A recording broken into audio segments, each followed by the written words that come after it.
Друзья, всем привет! Я в Петропавловске. Здесь холодно. Короче, в торговом доме Мега подошли двое, просто тупо подняли за штанину сзади. Ну, быстро показали документы, двое сотрудников, и утащили на улицу к машине. Возле машины, получается, вытащили все из карманов. У меня было портмоне, было два телефона с собой. Все это забрали, посадили в машину. Ну, один подзатыльник получил и один удар под дых получил, такой легкий. Ну, это потому что немножко огрызался. А так, в принципе, ничего страшного не произошло, по идее. И когда к машине подвели, такие говорят: сейчас, говорят, мы тебе лопату дадим и за город выведем. Ну, типа так, устрашали. Ну, я уже знаю, что это все как бы байка, поэтому особо не обращал внимания. Потом привезли меня в ДВД. В ДВД вытащили, уже из своей сумки вытащили мое портмоне, вытащили мои телефоны. И уже потом начали пересчитывать деньги, которые были у меня в кошельке. То есть не в самый момент, когда задержали, а уже когда привезли в ДВД. И сейчас просто мы примерно прикидываем, что около 70 тысяч просто куда-то испарилось. К сожалению, вот так вот, да, я реально доказать этого не смогу, потому что у меня не было подтверждающих каких-то документов. Просто мы перед выездом посчитали. Далее с ДВД меня вывезли в аэропорт. В наручниках, значит, завели в самолет.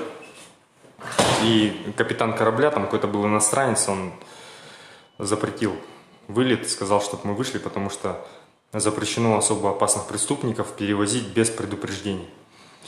Нас вывели, и мы взяли билеты на следующий рейс. Там уже согласовали с генпрокуратурой они, и на следующий рейс посадили. В аэропорту, в общем, я поднял шум, просил людей, чтобы остановили рейс, чтобы меня не вывозили, потому что я считаю, это просто было тупо похищение, да, потому что никто мне повестку не вручал. Как положено, никто не представился, причину не назвал. Меня просто вывезли и все.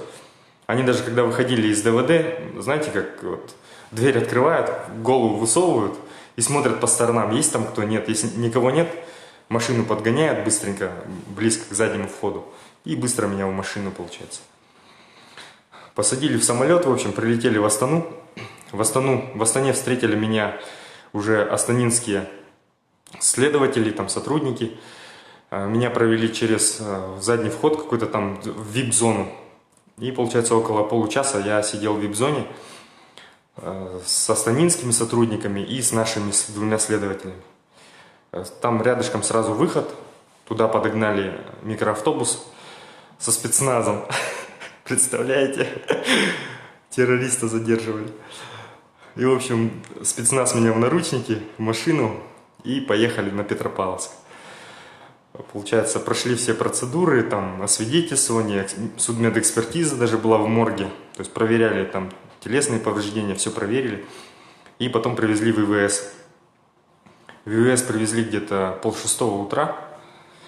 И в 7 уже был подъем, получается. И вот поэтому у меня такое заспанное лицо, я через раз там засыпал. И вот сегодня они, получается, меня держали. Потом отвезли в суд в 4 часа. В суде там я за решеткой посидел немножко, потом обратно забрали, сказали, что освободят. Обратно привезли в ИВС, короче. И теперь опять привезли меня уже в другой суд. И сказали, что мера пресечения будет домашний арест. Так что в ближайшее время, наверное, они мне запретят выходить в соцсети. Так что, наверное, это мой последний эфир, к сожалению. Ну, там, на ближайшее какое-то короткое время.